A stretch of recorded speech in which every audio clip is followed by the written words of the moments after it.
All right, before I'm gonna go install the HouseHeater V3 in the house, I want to spend a little bit of time while it's still out here in the garage to explain it, to show some of the diagrams, some of the thinking for anybody that wants to maybe replicate this or wants to understand more how this all works. So as a base, what I'm using is Bitbox, the bit pod from DCX. The radiators outside, we see this. Usually the bit pod has a miner in it, 2 miners up to 4 miners, depends on the size, and a heat exchanger in the back, and this heat exchanges into just the radiator outside. And I'm using this system as the base for my house heater. What I'm adding though, I'm adding basically 2 additional systems. One of them we see here. This is the whole water distribution system that I'm going to explain, and then also an electrical system to actually remote control and measure this whole thing. But let's start at the very, very beginning where the heat is generated, where the miners sit in. As mentioned, this is a bit pod. Bit pod is from DCX and is basically a small scale immersion mining system. If we look in here, we see there is right now one S19 J Pro running and just one of the oil containers. I'm using this to not use too much oil because eventually I'm going to have 2 S19s in there. But let's look a bit more how this thing really works. From the top we have the S19. It has all the fans removed because you don't need them anymore, and the oil flow is enough from the pump itself. There's 2 cables going in there, which are 240 volts, and the Ethernet cable itself. Removing the fans is pretty simple for the big ones. For the smaller ones you have to open the PSU, but that's not very hard, and then you just submerge the whole thing. If your miner was used before in air, you're probably going to have to clean it a little bit. I actually have a video about this, how this works, but it's not a lot of work.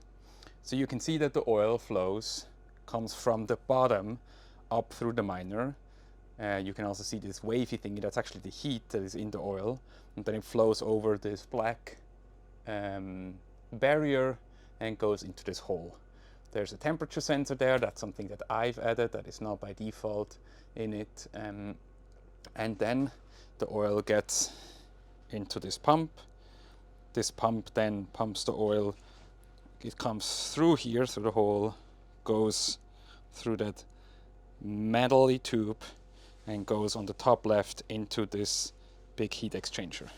The heat exchanger is a standard heat exchanger that you have in cars and other systems. It's just nicely tucked in here, much easier to use. And then the oil comes out here again, goes through this hole of the container.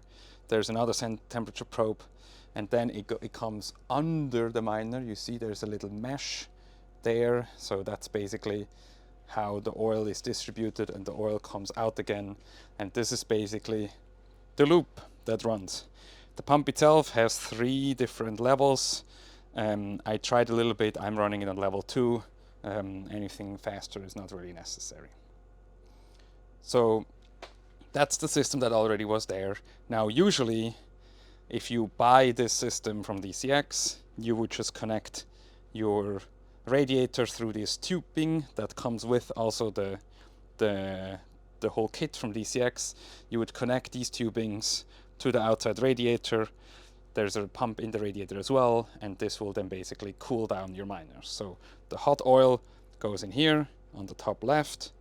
The cold water comes here from the bottom, from the radiator. It then exchanges, important is inside the heat exchanger, a so-called plate heat exchanger. The 2 liquids never meet physically, or they never touch. They just get really close.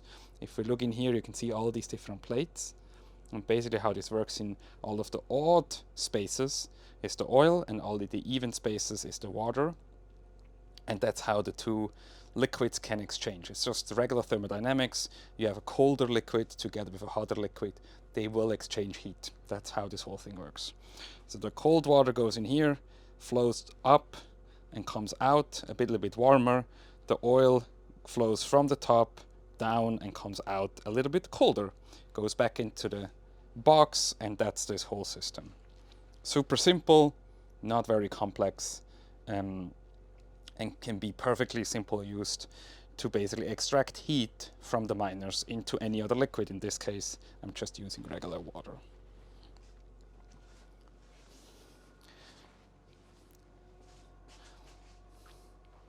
So as mentioned, usually if you buy this system, you would connect this to the outside radiator, and that's it.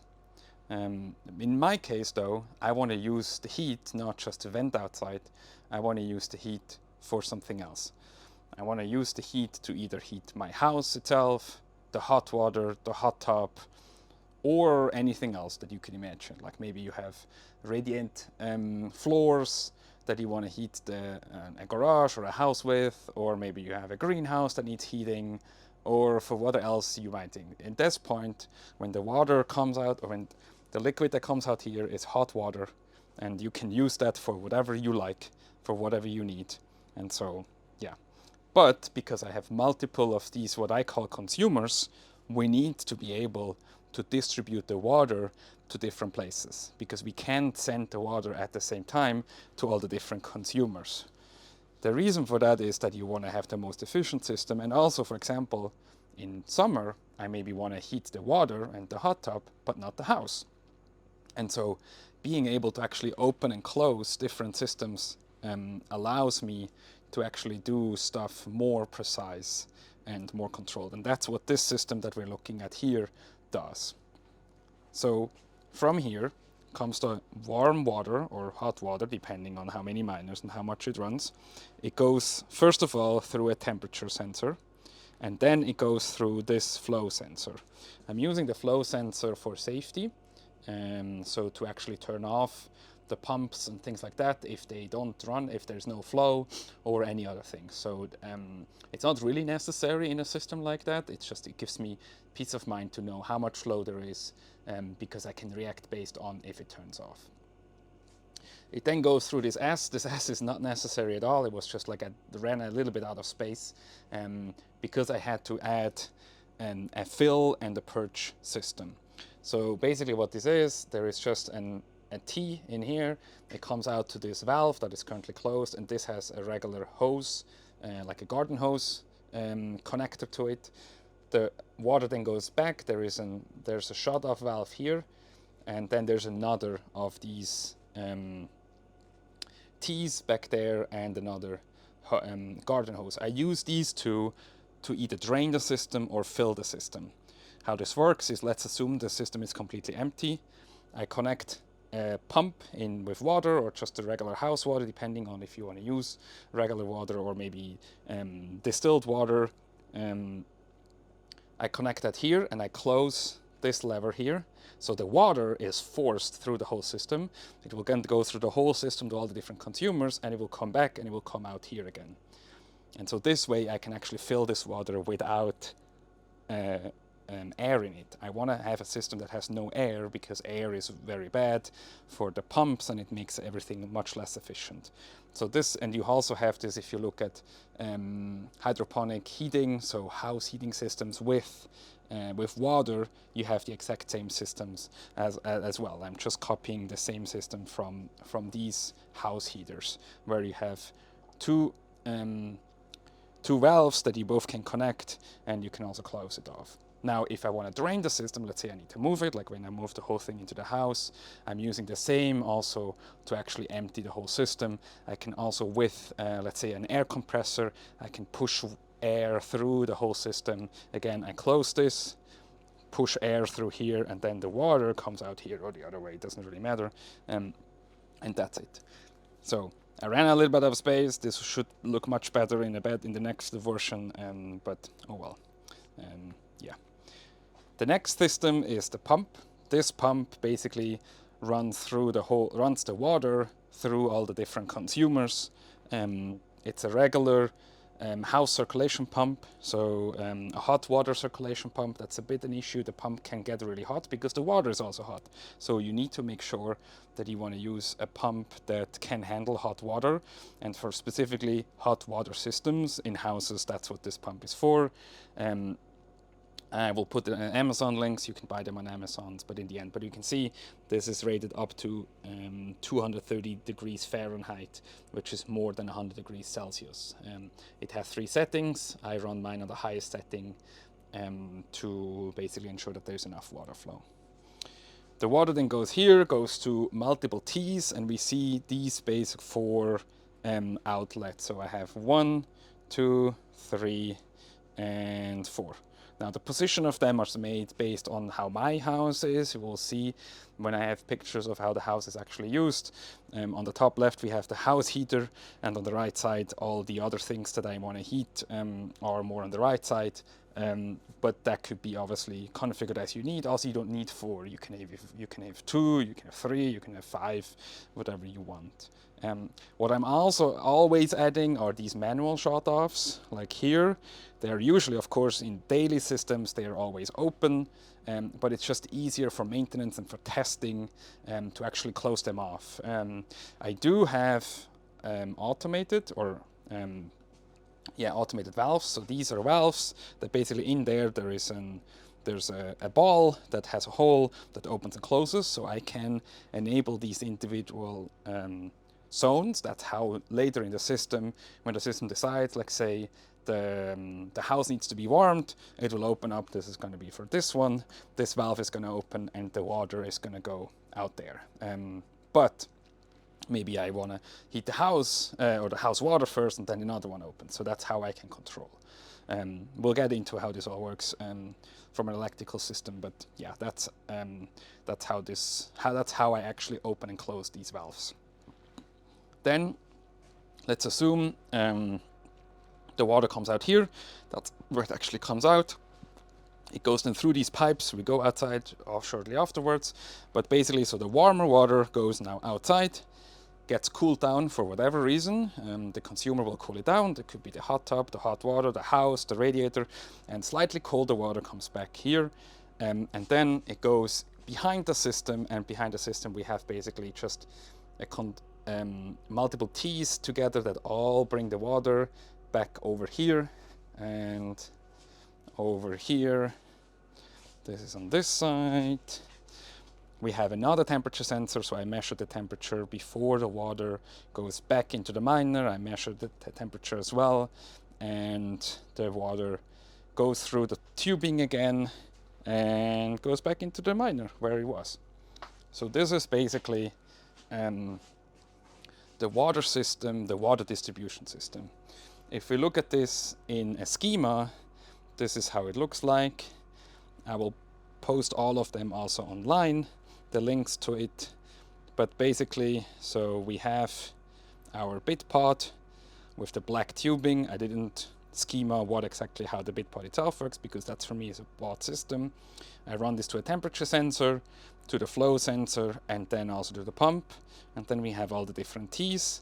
They go to these 4 different valves, and from the valves we then can send the red pipe, so the hot water can either go to the water heater, to the hot tub heater, to the house, or the outside radiator. I'm not going to go too deep into how these systems actually works, because they are in the house and I will show them as soon as I have them ready, but just assume there's basically, again, heat exchanger like we saw them behind the radiator, behind the bit pod with the oil. They're exact same technology to heat exchange. They heat exchange the water, for example, for the hot water that is actually in the shower. So important to understand is the water that goes in this system over here is not the actual water that I shower with. Because this water, it could get in contact with the oil. We want to prevent this. Now, of course, usually there is a heat exchanger back there, but just for safety, and also different water pressures, different temperatures, things like that.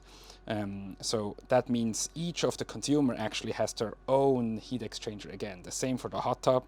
The water of the hot tub, which has like chemicals in it, I don't want to shower in that one. So that's why I have a heat exchanger here and a heat exchanger here. What in my system that we're seeing it in the garage, I only have the outside radiator running because the other system, like I said, are in the house. So basically I only have right now one system that I can open and close, but in the end there's hot water that comes out here, gets cooled down and goes back. So this is the whole water flow. I can turn on and off different zones, different consumers through that system. Now, in order to do that, we actually need an electronic system. And before we show it actually how it works in the actual, I'm just going to show you the schema first.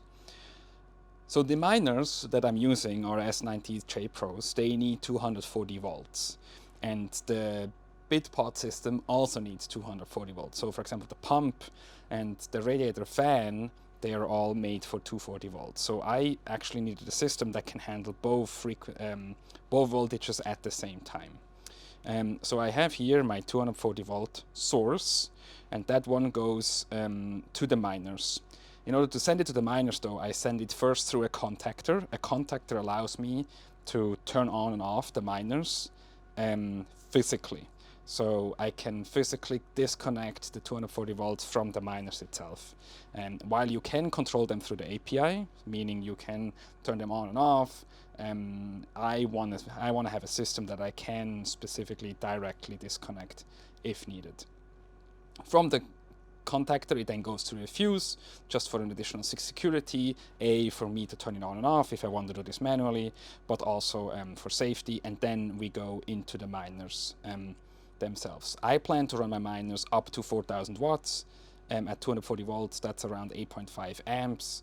So together it's a little bit over 17 amps, and so I have a fuse of 40 amps, and the contactor can run up to 63 amps. The important part is obviously the fuse. The contactor just needs to be higher. So that's how the miners get controlled. Also, I have a pump, the oil pump of the BitPod itself. That one is also running on 240 volts. So I basically run this one through here. There is its own circuit breaker. Like here the circuit breaker is 40 amps, here I just have a 6 amp. And then I have the water pump that is 120 volts. So the blue lines is 120 volts, the red is 240 volts. Now all of these I want to turn on and off, and what I'm using is this ESP32 relay board. So this is a board with an ESP32. That's a microcontroller that you can program with different programming languages. And this one here specifically has 8 relays. My system right now, I only have a 4 relay version because the 8 relay is in back order. But I can basically, with these relays that can handle up to 250 volts, so that's great. So I can directly control the 240 volts directly. So for the pumps, as they only use a low amperage or lower amperage, I can control them directly. For the miners, I need to use a contactor because you cannot run, or these relays cannot handle like 40 amps. I think they're max 10 amps, which is quite high already. So that's why I use a contactor. And the contactor, funny enough, actually runs with 120 volts. So as soon as I run 120 volts through them, the contactor closes, and these 120 volts I control through another relay through the ESP32.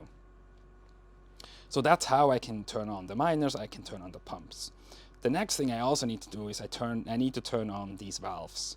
Now these valves, they are different configurations of them. I bought the one where you just need to give them 12 volts, and as soon as you give them 12 volts, they will open. And as long as you have 12 volts on the 2 wires, they will stay open.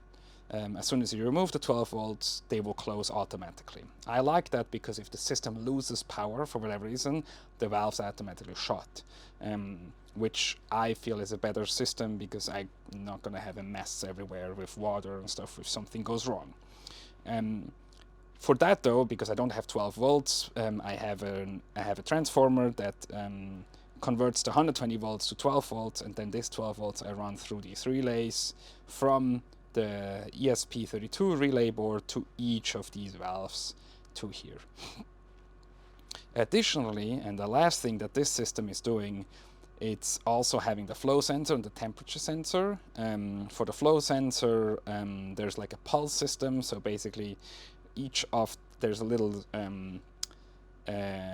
blade or spinning thingy inside this flow thing, and every time it spins with a Hall effect sensor, it basically sends a pulse to the microcontroller, and the microcontroller counts these pulses and then knows how much each pulse reflects to how many gallons or liters, and that's how we do that.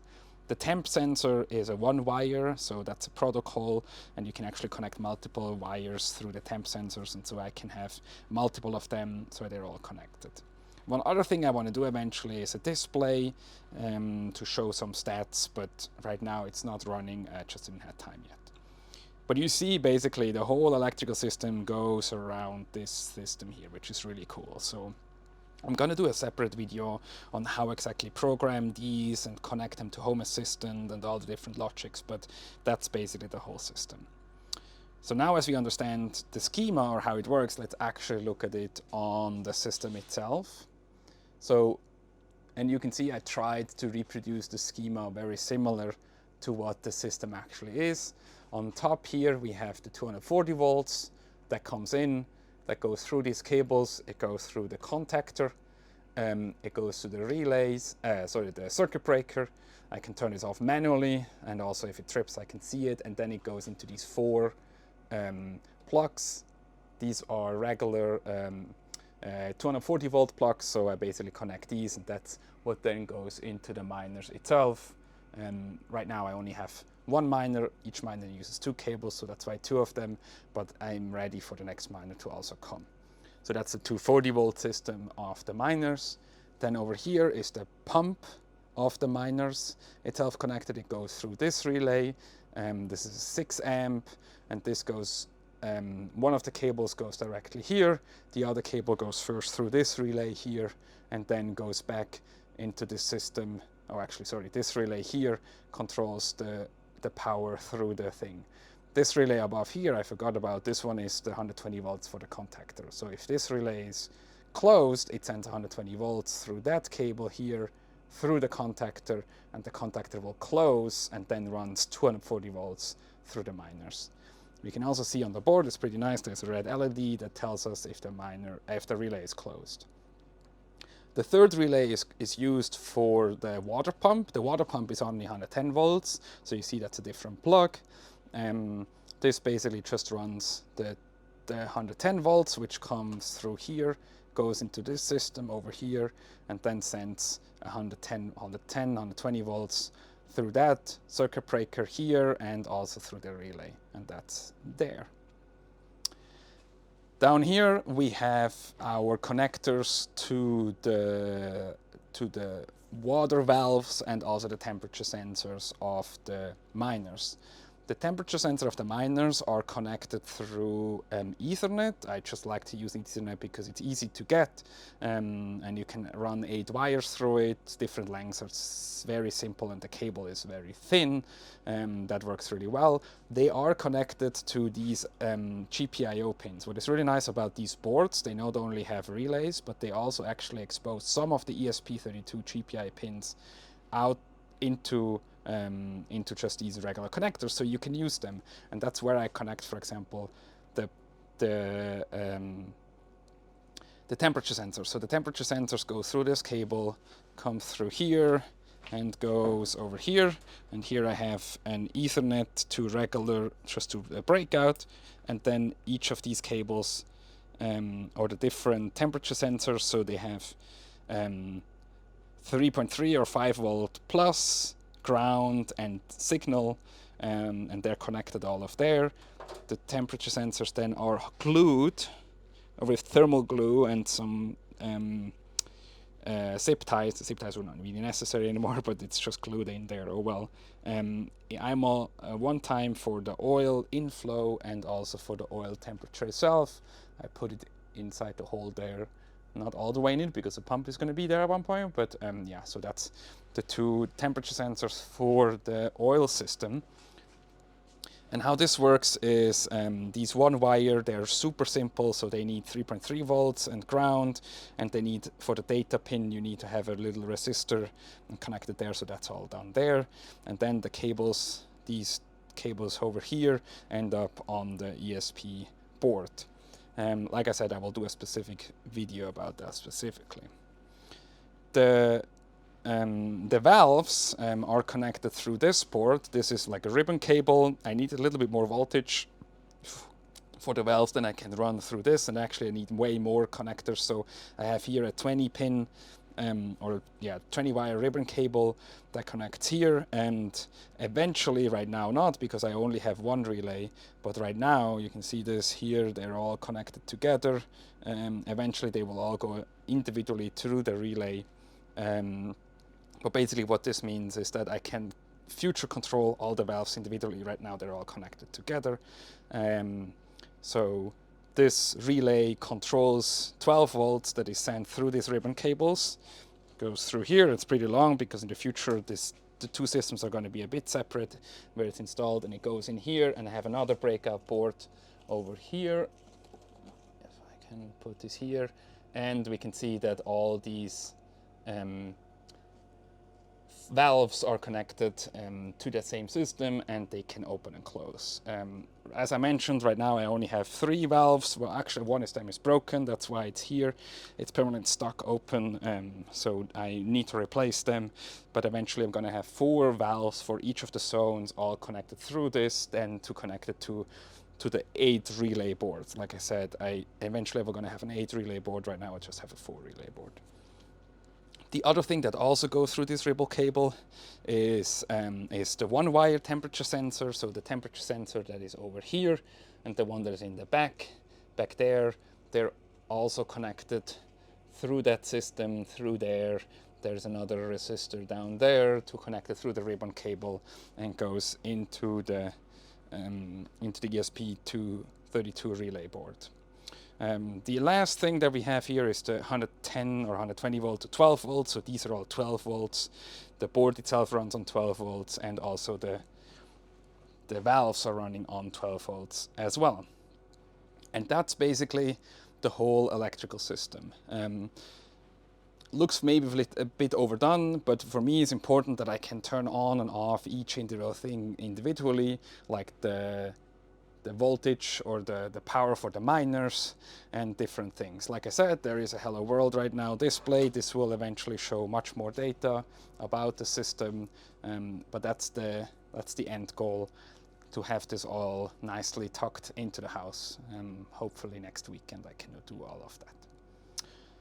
Okay, so now that we have understood the house or the electrical system and the water system, let's shortly look at one of the consumers. Like I said, right now I have only the radiator connected. So these cables, so there's literally water, the warmer water is going out here, goes over there, that we're going to look, and it comes back. Now if we follow this goes through the mess over here, the tubes go back there, come out over here, and go outside. Now I will shortly turn off the fans just so that it's a bit less loud. So the slightly hotter water goes through here, comes through their own pump. So one of the special things about this specific consumer, it has its own pump. So this pump will basically work together with the pump inside. Each of them could work individually. It's just nice that there's a bit faster flow, because going through all this tubing is quite a long way, and specifically the pump inside is not as strong as this one. So and it came with it already. The water then goes up here and goes through this whole radiator. So there's a radiator back there. The water goes through here, goes through the radiator, comes out through here, and goes out through that one, and goes back into the house. There is also a fan. The fan basically pushes air from this side of the radiator through here. So it pushes air through it, and because all of these fins will dissipate the heat of the water. So that's the outside radiator. Pretty standard. What is really cool about this one, it actually has a temperature controller, so it measures the temperature of the water that goes through it. We can see right now it's in Celsius, so it's 27 degrees Celsius. So it will run the fan based on how hot the water is, which is pretty nice. So it's automatically controlled which makes the noise a little bit less, because you can also run it in full speed. You can do this here, and you can hear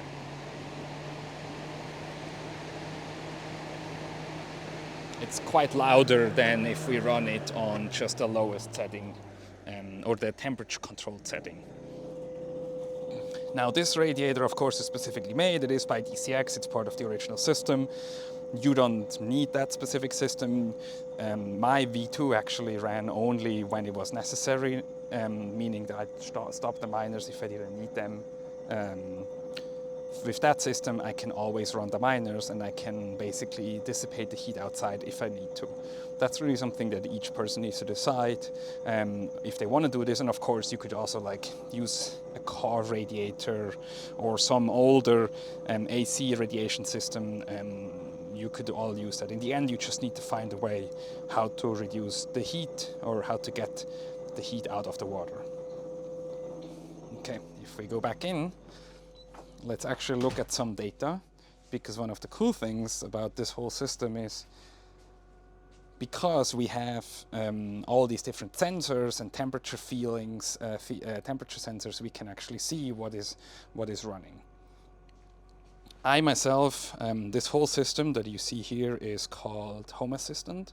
Home Assistant is an open source home automation system, which is perfect for what we're doing here, because you can connect it to these ESP32, so these relay boards. You can connect them automatically. They will communicate via Wi-Fi, via their own protocol, which is really cool. And you can have temperature sensors, valve sensors, displays, all different things.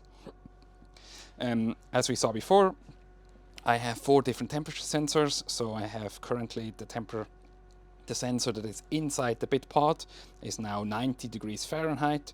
Sorry for the rest of the world. I live in the US now, so I need to do everything in Fahrenheit because other things are not understood. But you can do the conversion yourself. It's 90 degrees is around, I think, 30 Celsius, so it's not very, very hot. The exchanger, so that's the oil that is after it leaves the miners, before it goes into the heat exchanger, and at the bottom here is the exchanger oil outflow, meaning that is the water after, the oil after it comes out of the heat exchanger. So we can see there's a difference of 6 degrees Fahrenheit between them after the exchanger. Then we have the distributor, so that is the water. That is now the water that goes to the heat exchanger inside, that exchanges with the oil.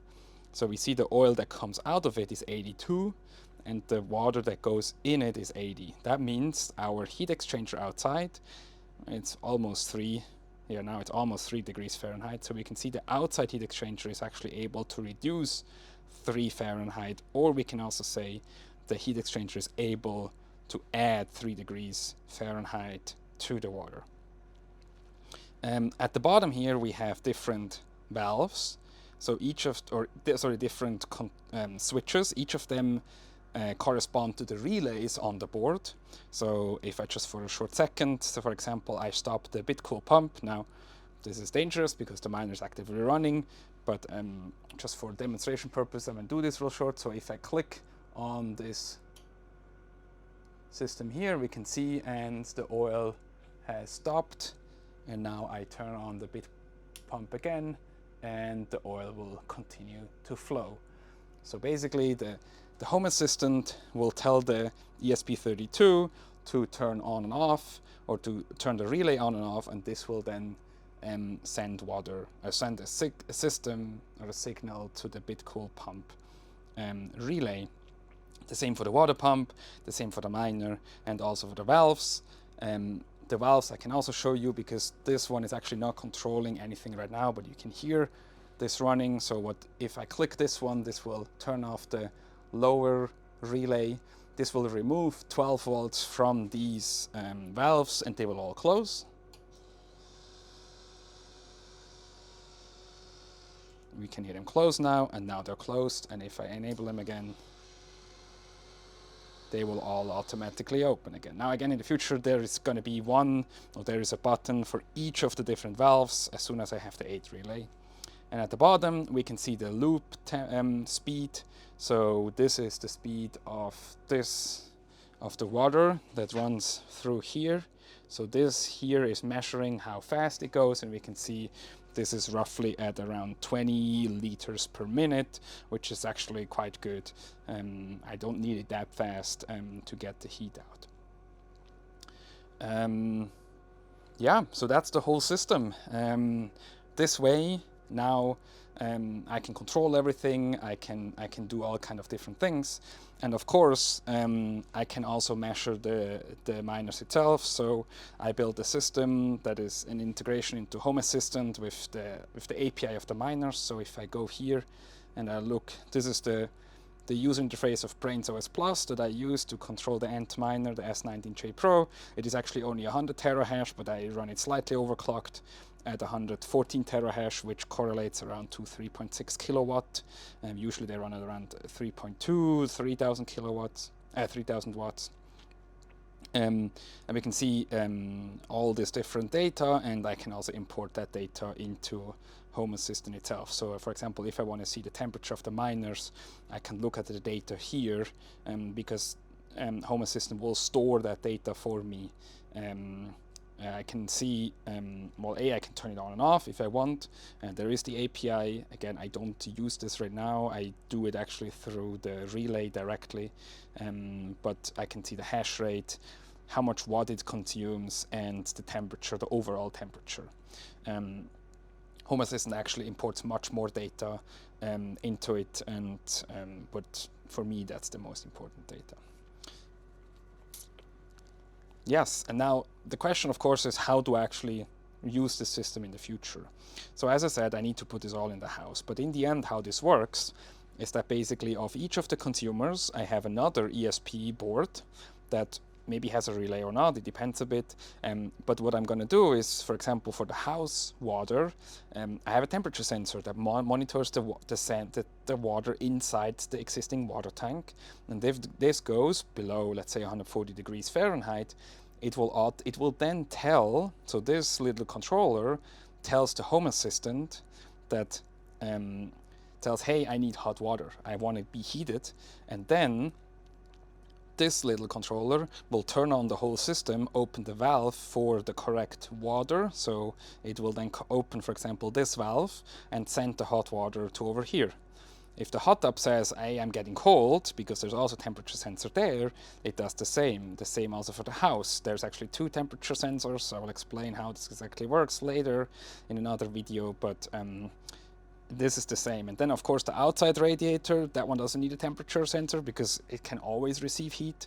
So depending on if I want to mine 24/7 or not, I then could automatically turn this on and off. So that's how I can then control these valves. I can turn on the miners on and off.